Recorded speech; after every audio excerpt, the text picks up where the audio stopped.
Yaw, abusado. Isa sabihin lang ako, magtiwala lang tayo sa taas. Dahil siya nagbibigay sa atin ng lakas para maabot natin o makamit ang pinapangarap natin bukas. Oo, alam ko hindi madali, pero hindi pa din mali para gawin natin ang gusto natin mangyari. Yeah!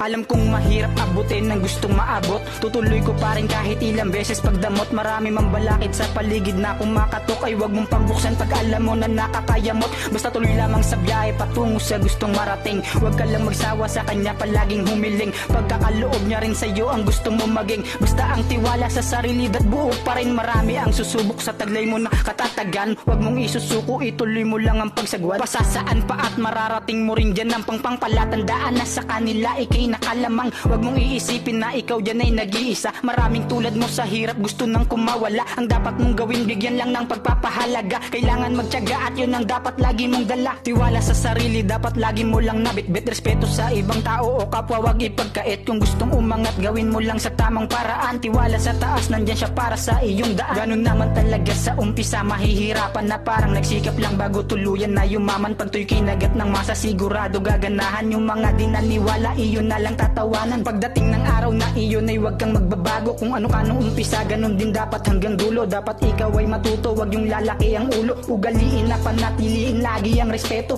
Diba tama? Umangat ka na dapat manatili ang paano sa iyo pa.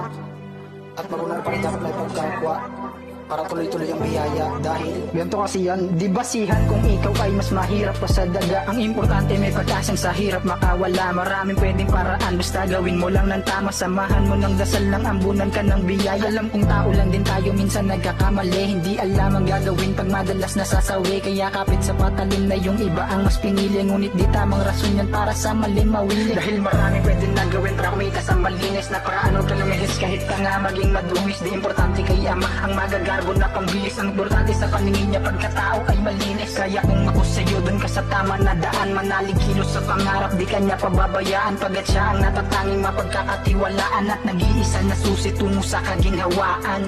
tama na naman, bahala ka na kung papakinggan. Gusto ko lang sabihin na huwag natin gawin rason ng kahirapan para gumawa ng kasamaan dahil yun ang maghahatid sa atin sa kailaliman.